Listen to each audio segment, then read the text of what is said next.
한산교회를 섬기고 있는 김정우 목사입니다. 이제 마지막 시간이 되었네요. 오늘은 21장, 22장 두 장을 함께 읽도록 하겠습니다. 요한계시록의 마지막 두 장에는 완성된 하나님의 나라의 모습과 더불어 교회의 영광이 묘사됩니다. 만물이 새롭게 될 것입니다. 새하늘과 새 땅으로 말이죠. 그러니까 죄로 말미암아 망가진 첫 창조 질서, 바로 그 질서가 회복되는 것으로 말이지요. 그리고 새롭게 교회도 완성이 되어집니다. 새 예루살렘으로 하나님의 교회는 완전해질 것입니다. 특별히 새 땅이나 새 하늘, 그리고 새 예루살렘의 모습을 보석으로 주로 표현된 물질적인 형태로 이해하기보다는 하나님께서 그의 백성들을 위해서 베푸시는 영광의 풍성함과 고귀한 가치로 이해하는 것이 적절합니다. 21장의 구조는 새 창조로서의 새 하늘과 새 땅, 새 예루살렘과 임마누엘, 보좌에 앉으신 이의 구원에 그리고 심판, 그리고 마지막으로 새 예루살렘의 청량과 삶의 특징이 됩니다. 특별히 요한계시록 21장 6절에 이루었도다 나는 알파와 오메가요.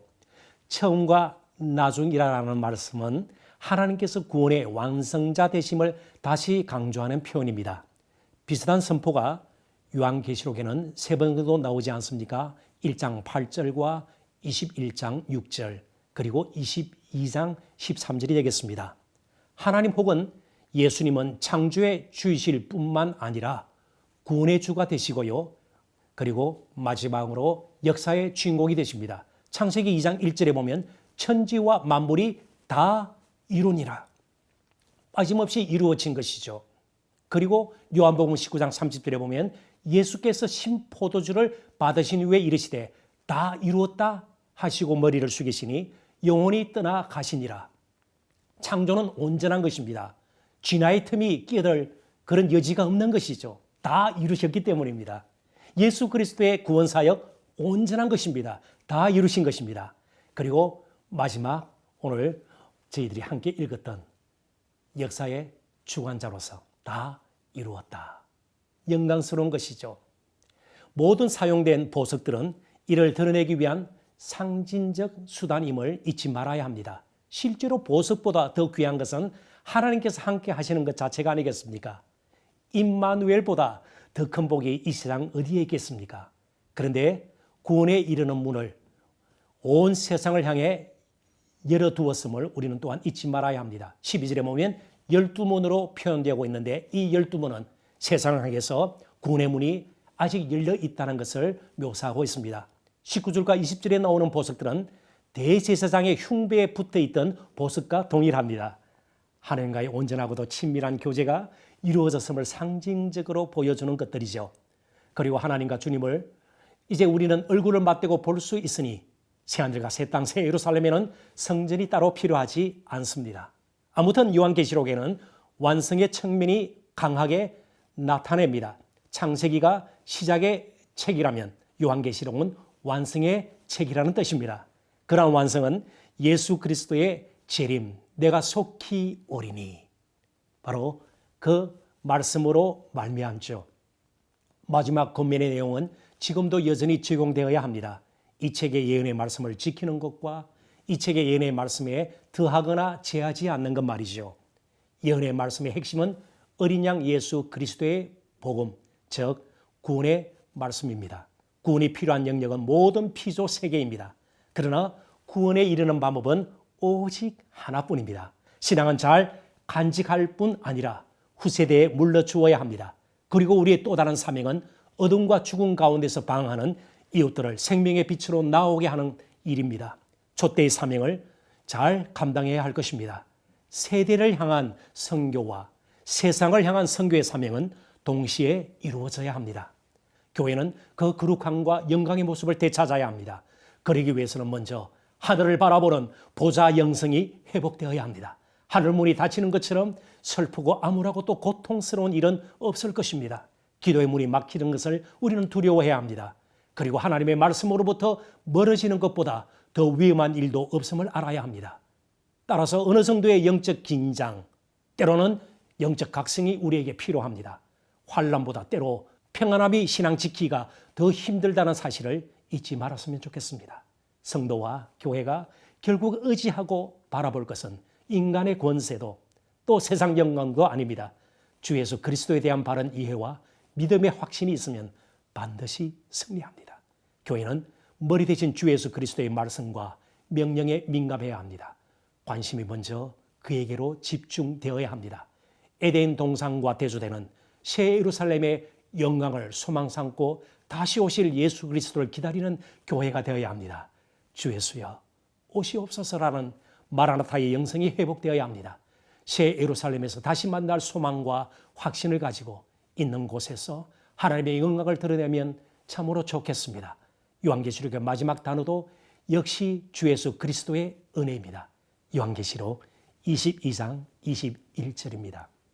주 예수의 은혜가 모든 자들에게 있을지어다. 아멘. 그럼 이제 요한계시록 마지막 두 장 21장과 22장의 말씀을 함께 읽도록 하겠습니다. 제21장. 또 내가 새 하늘과 새 땅을 보니 처음 하늘과 처음 땅이 없어졌고 바다도 다시 있지 않더라. 또 내가 보매 거룩한 성 새 예루살렘이 하나님께로부터 하늘에서 내려오니 그 준비한 것이 신부가 남편을 위하여 단장한 것 같더라. 내가 들으니 보좌에서 큰 음성이 나서 이르되, 보라, 하나님의 장막이 사람들과 함께 있음에 하나님이 그들과 함께 계시리니 그들은 하나님의 백성이 되고 하나님은 친히 그들과 함께 계셔서 모든 눈물을 그 눈에서 닦아주시니 다시는 사망이 없고 애통하는 것이나 곡하는 것이나 아픈 것이 다시 있지 아니하리니 처음 것들이 다 지나갔음이로라. 보좌에 앉으신 이가 이르시되, 보라, 내가 만물을 새롭게 하노라. 이 말은 신실하고 참되니 기록하라. 이루었도다. 나는 알파와 오메가요 처음과 마지막이라. 내가 생명수 샘물을 목마른 자에게 값없이 주리니 이기는 자는 이것들을 상속으로 받으리라. 나는 그의 하나님이 되고 그는 내 아들이 되리라. 그러나 두려워하는 자들과 믿지 아니하는 자들과 흉악한 자들과 살인자들과 음행하는 자들과 점술가들과 우상 숭배자들과 거짓말하는 모든 자들은 불과 유황으로 타는 못에 던져지리니 이것이 둘째 사망이라. 일곱 대접을 가지고 마지막 일곱 재앙을 담은 일곱 천사 중 하나가 나와서 내게 말하여 이르되, 이리 오라. 내가 신부 곧 어린 양의 아내를 네게 보이리라. 성령으로 나를 데리고 크고 높은 산으로 올라가 하나님께로부터 하늘에서 내려오는 거룩한 성 예루살렘을 보이니 하나님의 영광이 있어 그 성의 빛이 지극히 귀한 보석 같고 벽옥과 수정같이 막더라. 크고 높은 성곽이 있고 12문이 있는데 문에 12천사가 있고 그 문들 위에 이름을 썼으니 이스라엘 자손 12지파의 이름들이라. 동쪽의 세 문, 북쪽의 세 문, 남쪽의 세 문, 서쪽의 세 문이니 그 성의 성곽에는 12기초석이 있고 그 위에는 어린 양의 12사도의 12이름이 있더라. 내게 말하는 자가 그 성과 그 문들과 성곽을 측량하려고 금 갈대자를 가졌더라. 그 성은 네모가 반듯하여 길이와 너비가 같은지라. 그 갈대자로 그 성을 측량하니 12,000스타디온이요 길이와 너비와 높이가 같더라. 그 성곽을 측량하며 144규빗이니 사람의 측량 곧 천사의 측량이라. 그 성곽은 벽옥으로 쌓였고 그 성은 정금인데 맑은 유리 같더라.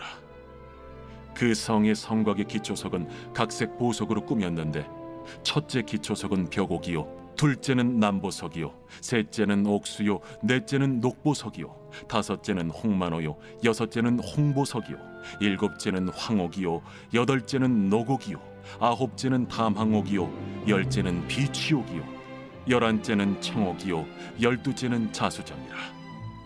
그 12문은 12진주니 각 문마다 한 개의 진주로 되어 있고 성의 길은 맑은 유리 같은 정금이더라.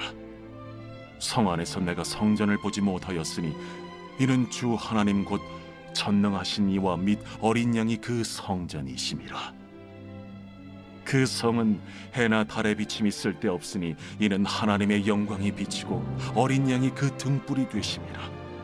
만국이 그 빛 가운데로 다니고 땅의 왕들이 자기 영광을 가지고 그리로 들어가리라.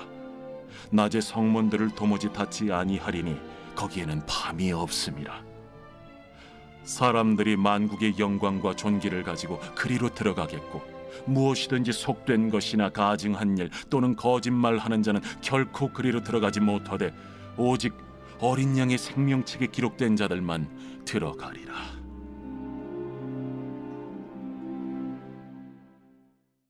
제22장. 또 그가 수정같이 맑은 생명수의 강을 내게 보이니 하나님과 및 어린 양의 보좌로부터 나와서 길 가운데로 흐르더라.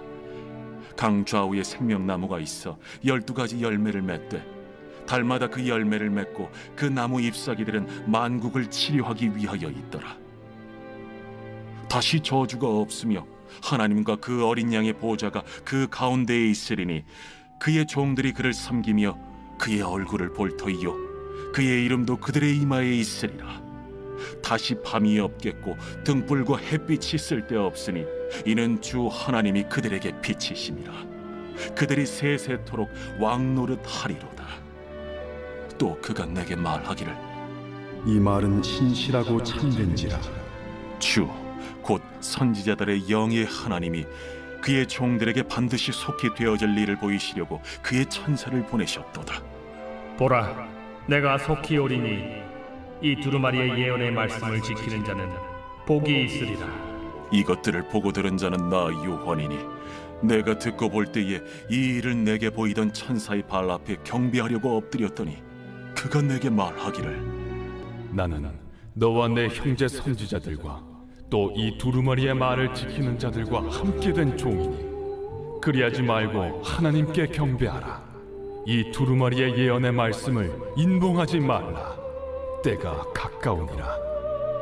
불의를 행하는 자는 그대로 불의를 행하고 더러운 자는 그대로 더럽고 의로운 자는 그대로 의를 행하고 거룩한 자는 그대로 거룩하게 하라. 보라, 내가 속히 오리니 내가 줄 상이 내게 있어 각 사람에게 그가 행한 대로 갚아주리라. 나는 알파와 오메가요 처음과 마지막이요 시작과 마침이라.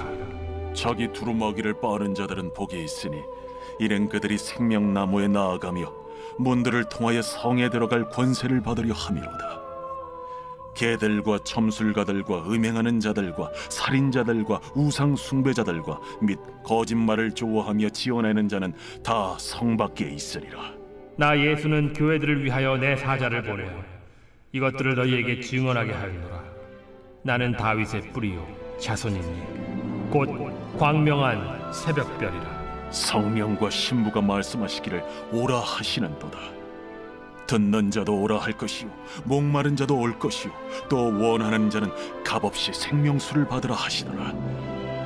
내가 이 두루마리의 예언의 말씀을 듣는 모든 사람에게 증언하노니 만일 누구든지 이것들 외에 더하면 하나님이 이 두루마리에 기록된 재앙들을 그에게 더하실 것이요 만일 누구든지 이 두루마리의 예언의 말씀에서 제하여 버리면 하나님이 이 두루마리에 기록된 생명나무와 및 거룩한 성에 참여함을 제하여 버리시리라. 이것들을 증언하신 이가 이르시되 내가 진실로 속히 오리라. 아멘. 주 예수여 오시옵소서. 주 예수의 은혜가 모든 자들에게 있을지어다. 아멘.